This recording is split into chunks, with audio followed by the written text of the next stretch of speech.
Até agora a gente falou a respeito da forma, da sua jornada e do partido. Mas agora, quando a gente fala de fazer história, eu quero desdobrar com você quais são as pautas propositivas que vocês têm. E a começar, na esteira dos fatos da operação no Rio de Janeiro, eu queria abordar um dos slogans que agora vem à tona com o MBL, que é prendeu, matou. Até constantemente vocês falam que vocês são não mais moderados, mas mais radicais que outras figuras da direita por assumir um slogan como esse. Então, por que um slogan tão forte, com um tom como esse, como prendeu, matou? E quando você fala de mudar a história, você acha que isso é um método, é uma forma disso? Eu acho que a guerra contra o crime organizado ela pode ser um fato gerador de uma nação. Ela pode ser um mito fundador de uma nação. Eu acho que a gente já teve muitas tentativas de mito fundador. Este aqui é um dos mais óbvios, né? O crime organizado gera o assaltante que vai roubar o celular ou a casa de uma pessoa de um bairro de classe média em São Paulo ou em Santa Catarina, assim como está oprimindo o morador de uma favela num bairro pobre. Ele está atuando do Cuiabá até Fortaleza, com cidade fantasma. Então, o crime organizado é um problema nacional, sentido por todas as classes sociais, por todos os tipos brasileiros. Destruir o crime organizado é uma vitória que todos os brasileiros vão poder comemorar. É uma vitória que todos podem comungar dela. Por mais que pesquisas recentes após a Operação Rio de Janeiro demonstrem que uma parte, vamos dizer, da elite ainda tem dúvidas. Mas essa é justamente a elite que a gente tem que combater. Então seria uma nova Guararapes fundadora, assim. É extirpar um invasor. O Comando Vermelho é um invasor territorial, o PCC é um invasor institucional, o TCP é um invasor territorial, o Novo Cangaço, ele é um novo cangaço, eles realmente são loucos, ficam roubando bancos e carros por aí. Então, tem o inimigo óbvio. Então, para além da solução do problema da criminalidade, que o aumento das penas, o aumento da letalidade no processo de desconstrução deles será necessário, e, enfim, nós vamos implementar. Há também um elemento de congregação nacional, de criação de um sentimento de, ok, nós pertencemos a esse momento histórico, a essa vitória, eu vivi naquele tempo. E o Brasil não tem isso. A gente comemora as fases do Brasil em períodos de Copa do Mundo, sabe? Tipo, não, a década de 70, tinha a seleção de 70. A gente não... Cara, qual uma grande conquista nossa civilizacional? Tentam falar pra gente que é a Constituição de 88, né? O que não é. Então, naturalmente, essa missão de enfrentamento ao crime, ela é maior do que a mera questão da resolução da questão da segurança pública. E aí entra para outras, né? Quais são os outros problemas que qualquer pessoa pensa? Você anda numa cidade brasileira, o Brasil é muito feio. As cidades brasileiras são horríveis. Morar no Brasil é uma experiência horrorosa. E a gente não fica falando disso, fica falando, nossa natureza é exuberante, nossas matas. Conversa mole, a gente não mora numa mata, a gente mora numa cidade, a nossa cidade é feia, é toda favelizada, e ninguém gosta de favela. Do favelado a pessoa que não mora lá. Aí a gente fica preso, não, eu não posso... Cara, eu quero derrubar as favelas. Eu quero fazer prédios, eu quero saber qual é o modelo construtivo mais barato, mais interessante, que não seja, sabe, aqueles prédios da União Soviética todos iguais, sabe? Vamos criar bairros, como custa... A gente começou a ir atrás, são 900 bilhões para acabar com a favela, lá de 850, isso construindo tudo do zero, o que não é necessário. Com 450 milhões você consegue fazer. O Brasil poderia ter espaço fiscal para isso se o Brasil fizesse uma reforma fiscal para resolver isso. Então você tem que ter uma reforma fiscal para endereçar um problema de investimento em infraestrutura sem corrupção, para, em coisa de 10 anos você não ter mais favela. Por que a gente não fala nisso? Outro problema é a gente falar, cara, não dá para achar normal que o Nordeste e o Norte mandem tanto no país em termos políticos e seja uma porcaria para se viver. As pessoas se mudam de lá, as cidades são muito ruins mesmo, o estilo de vida das pessoas é uma droga. Falar que aquilo é um modelo economicamente ou socialmente viável, não é. Então a gente vai ter que fazer o Norte e o Nordeste trabalhar mais, maiormente o Nordeste, maiormente o interior do Nordeste. Vamos ter que destruir as elites econômicas locais e tornar aquelas pessoas competitivas. E vamos fazer isso sem falar que eles são coitadinhos? Não. Assim, vocês estão votando mal, vocês vendem um voto e a gente vai ter que resolver essa bagaça. Isso é fazer história pra mim, isso é mudar completamente a dinâmica do Brasil. Renan, eu quero falar também a respeito de Nordeste, mas antes, ainda essa pauta do crime organizado. O slogan prendeu, matou, frequentemente é complementado por você com bandeira, quartel e escola. Sim. E eu quero abordar essa nuance porque 2010, a operação no Rio de Janeiro, a operação contra a Faria Lima envolvendo o PCC, há lampejos de combate ao crime organizado no Brasil, mas o problema estrutural parece ser uma coisa que ninguém consegue solucionar de fato. Então, o que você quer dizer com bandeira, quartel e escola e que plano você tem para sair de operações letais que consigam combater o crime organizado no sentido cinético, no sentido de guerra, para uma coisa que faça com que ele deixe de existir e no seu lugar surja uma alternativa? Você tem dois tipos de dominação pelo crime organizado. Esse é um conceito que a gente criou aqui, até eu já vi Tem um cônsul gringo já usando, que eu tô falando isso em podcast direto. Você tem a dominação horizontal, que é do Comando Vermelho, que nessa você vai realmente fazer bandeira, quartel, escola. Você vai retomar um pedaço de território, você vai colocar a bandeira nacional, ou seja, a retomada simbólica, o quartel, a retomada política, e a escola, a retomada cultural, a formação da mente desses jovens. Até porque quem comete crime, em geral, é homem de 15 a 30 anos, vamos colocar aí, oriundo de famílias problemáticas. Esse tipo de cara tem que ter acompanhamento. A gente tem que estar com a quartel e a escola bem pertinho desse moleque que vai nascer na periferia sem a presença paterna para ter orientação, e esse cara nem sequer cogitar ir pro crime, né? E essas pessoas também teriam um tipo de vida melhor. Pro PSC, você tem uma ocupação vertical, que é vertical nos espaços de poder, então não é necessariamente no território. O PSC tem base, por exemplo, em Paraisópolis, que é aqui perto, ele tem base na Baixada Santista, que é horizontal, mas ele tem base na Faria Lima, na política, polícia, Ministério Público, eles vão se infiltrando. Essa infiltração vai demandar a tal da inteligência.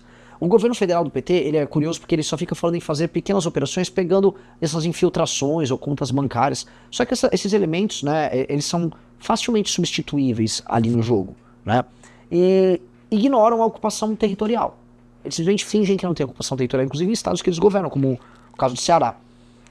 Nós temos que fazer as operações com inteligência, desbaratinar o PCC, mas nós temos que desbaratinar o negócio dele, porque não adianta eu falar, você não vai mais lavar dinheiro através daquele, sei lá, do fundo hedge que tinha lá na Faria. Não, eles vão lavar de outra maneira. Agora, todo mundo sabe que a droga que é exportada pelo PCC sai do Porto de Santos e ela veio através, vamos dizer, da Rota Caipira, que saiu, em última instância, lá da fronteira do Mato Grosso do Sul. Você tem que becar essas duas coisas. Aí eles não vão fazer operação nisso. O Porto de Santos, né, o PT fica falando de inteligência, o Porto de Santos é federal. Ele é federal, então por que o PT não faz uma intervenção lá? Todo mundo sabe que a droga do PCC, faturamento bilionário, vem dali. E eles não fazem nada.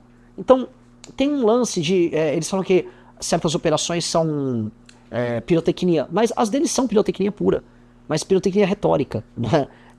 Você vai precisar de algum grau de pirotecnia, vamos dizer, em termos de pólvora, mas você vai precisar também de inteligência aplicada e resolutiva. E não só falar, eu fiz uma operação sem mortes, tá, mas eu prendi 3 casos. Isso, o PCC vai dar um nó para resolver isso em pouco tempo. A gente quer seguir com a pauta, mas ainda mais uma última questão sobre isso do crime organizado. Você tem falado muito sobre uma doutrina jurídica do direito penal do inimigo, do jurista alemão Günther Jacobs. E é uma ideia que, por vezes, é controversa no direito, porque pode ser até assimilada a regimes autoritários do passado. A ideia é que você tem 2 classes diferentes de cidadão, uma tem certos direitos, outra não tem. Então, como você pode garantir que isso não pode resultar em perseguição política ou não pode resultar em uma violação de devido processo legal e de direitos, mas para além do crime organizado, um colateral que possa ter um impacto real de prejudicar cidadãos que não estão envolvidos nessa guerra que você propõe? A questão que a resposta que eu vou dar é uma resposta meio perigosa. No direito, como o direito é papel, você não garante nada.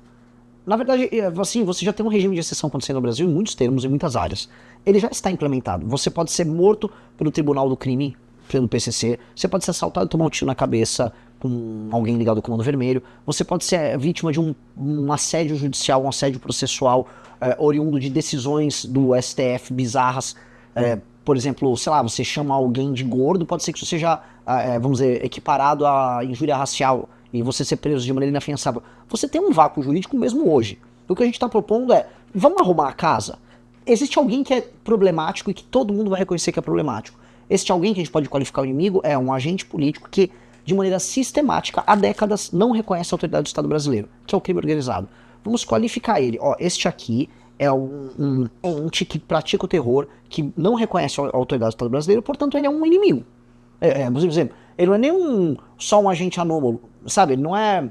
Tem aquelas plantas que tem uma árvore e tem uma rama, uma planta que fica girando ao redor dela. Ela não faz exatamente mal para a árvore, ela só tá... Vamos dizer, ela também não está cooperando, ela só está ao redor. Tudo bem, não é isso. É detrimental. A relação que o PCC, o Comando Vermelho, tem com o Brasil é detrimental. Se é detrimental, ele é o inimigo. E se é o inimigo, as regras para eles não devem ser iguais às regras para nós. Uma pessoa que, vou dar um caso extremo, uma pessoa que foi acusada de assassinar outra pessoa e não pertence a uma facção, só um crime passional, aquela mulher que matou o marido, ou o marido que matou a mulher, ele tem direito ao devido processo legal. Agora, um membro de uma facção que faz parte de uma organização que recorrentemente, diariamente, mata brasileiros, não. Ele fez uma escolha. A escolha dele é, eu sou um inimigo do Estado. Só para comentar, o Oruan, que é o porta-voz do Comando Vermelho, ele se diz inimigo do Estado. É tão óbvio o direito penal do inimigo que o nome dele, ele se atribui a alcunha de inimigo do Estado. Ah, eu sou o inimigo do Estado. Lógico, é um entendimento óbvio. Eles se veem assim, a gente vê eles assim, só o Estado que não vê. Então o Estado tem que ver o óbvio. Ah, tá, é uma realidade fática. A eles será aplicado esse direito. A eles, o direito será rápido e vai punir muito. Ah, mas injustiças poderão ser cometidas? Poderão. Poderão. Agora, elas já são cometidas. O fato é, as injustiças já são cometidas, o direito nunca será perfeito, a gente tem que sempre buscar a melhor execução do direito. Dito isso, já é injusto e já é muito injusto por um lado e muito bacana com o outro. Tá na hora da gente inverter um pouco esse jogo. Você frequentemente fala sobre, agora voltando ao que você dizia a respeito de Nordeste e de Pacto Federativo, uma das propostas que é citada como prioritária pelo partido é a industrialização do Nordeste e uma mudança no perfil da economia brasileira. Por que industrializar o Nordeste é importante e por que pode ser uma solução para o problema do Pacto Federativo? São coisas, a gente tem que pensar em várias soluções que têm efeito cadeia. Eu vou voltar para a questão anterior para mostrar como às vezes você aponta para A e você consegue Z, não é nem B. Quando a gente atacou o Oruan, como a lei anti-Oruan, a gente não estava só preocupado em financiamento de prefeitura para churros, em São Paulo com a Amanda. A gente pensou, eu vou cutucar o Oruan e todo mundo vai falar sobre o Oruan. E falar sobre o Oruan é falar sobre a normalização do crime organizado. E aí você vai ativar a pose do rodo, você vai ativar todo mundo do rap, todo mundo dessa cultura que tem uma mistura com o crime organizado, e as pessoas vão falar, nossa, isso precisa ser separado. Foi exatamente o efeito, né? A lei foi aplicada uma vez só, ela passou em centenas de municípios, houve uma que teve essa aplicação específica, mas o Oruan foi preso. Você consegue traçar uma timeline da prisão do Oruan, que não foi por causa dessa lei, com a gente começar a fustigar o universo dele. Então, por que eu disse isso? Porque quando eu for transpor para a ideia de aumento de complexidade econômica na região Nordeste, quanto maior a complexidade econômica e quanto maior a geração de empregos formais ou semi-formais, vamos botar aí, se chama formal CLT, quanto mais população economicamente ativa em atividades mais complexas você gera, menos essas pessoas dependem do Estado e votam no Centrão. Portanto, a representação política oriunda desses lugares vai ser muito melhor do que ela é hoje. Hoje, a pior representação política do Brasil vem do Nordeste. Os piores políticos do Brasil vêm do Nordeste. Alguém fala, mentira, Renan, o Farrur vem do Paraná e ele só é um cara caricato. A Carla Zambelli veio de São Paulo, o Tiririca veio de São Paulo. Sim, eles são figuras meio ridículas. Um cara oriundo do modelo, vamos dizer, de compra de voto no Nordeste, ele é muito pior do que um cara ridículo. Ele, além de ser ridículo, ele ser tão ignorante quanto o Tiririca, ele usa a exploração da pobreza e a manutenção da pobreza como fórmula de repetição de um ciclo que acontece de eleição para eleição, em que ele vai reproduzindo, compra o voto daqui, recebe a emenda separa um dinheiro, esse dinheiro você usa para comprar mais alguém, compra uma parte do eleitor, faz uma entrega de serviços ilegais para as pessoas durante o período do mandato, aí faz uma obra, superfatura a obra, faz uma praça.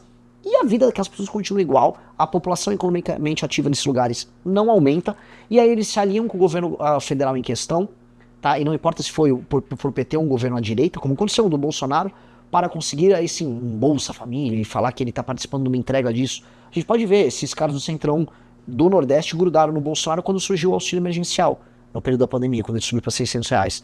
E aí voltaram pro PT, então logo o Lula voltou ao poder. Esse modelo é um modelo que não tá bom para ninguém. Esse modelo é uma desgraça. Esse modelo é ruim pro Centro-Sul, é ruim para quem trabalha e produz, é ruim para quem é do Nordeste e trabalha e produz, porque as pessoas ficam pensando muito nessa clivagem regional, mas pensa no seguinte termo: você é um maranhense que gosta de trabalhar. Tua vida é uma desgraça, porque você não só paga a conta dos caras, mas você não tem direito de eleger alguém minimamente parecido com você. Um minoritário no Maranhão, uma pessoa trabalhadora no Maranhão, que é minoritário ali, esse cara odeia o sistema político do Maranhão. Esse cara precisa ser incentivado, e não a pessoa que está recebendo a bolsa, ou não o político local. Então a gente vai ter que mudar todo o sistema de incentivos lá, e a gente quer tocar uma reforma administrativa muito profunda, e fazer reformas econômicas que alterem a dinâmica política, econômica e social. Se altera a dinâmica política e econômica, você vai alterar a dinâmica social. Isso é óbvio. E isso é muito interessante porque parte do movimento conservador brasileiro acha, não, são só os valores que importam, né? E eu vou falar que vai ter muita gente muito conservadora no interior do Nordeste, mas eles votam PT, porque as questões econômicas incidem muito, e as pessoas não ligam para as contradições disso. Ah, mas a Janja, ela é a favor do aborto e não sei o quê. Cara, a pessoa que recebe a bolsa não tá nem ligando para isso. Ela está, né? Ela quer o dinheiro. que é o Vale Gás que o Lula vai dar. E, cara, então a gente vai ter que entrar em questões econômicas, vai ter que mudar, não dando um valor a mais, ó, o Lula dava 100, eu dou 110. Vai ter que mudar a dinâmica econômica. E aí os resultados políticos são mudança do sistema de incentivos para o Centrão, diminuição do poder e do impacto do Centrão no Brasil, diminuição de gastos do Estado, porque esses caras pesam muito, melhora dos problemas regionais, mais dinheiro ficando nos estados que trabalham mais, se desafoga São Paulo, Rio, Paraná, o Sul, tirando o Rio Grande do Sul, que é quase um estado do Nordeste nesse sentido, se desafoga e você começa a ter um lugar mais balanceado e melhor. E até a democracia do Brasil começa a fazer algum sentido, porque a democracia do Brasil hoje não faz nenhum sentido. Curtiu esse vídeo? Então deixa o like e comenta aqui embaixo o que você achou. Quero muito saber sua opinião.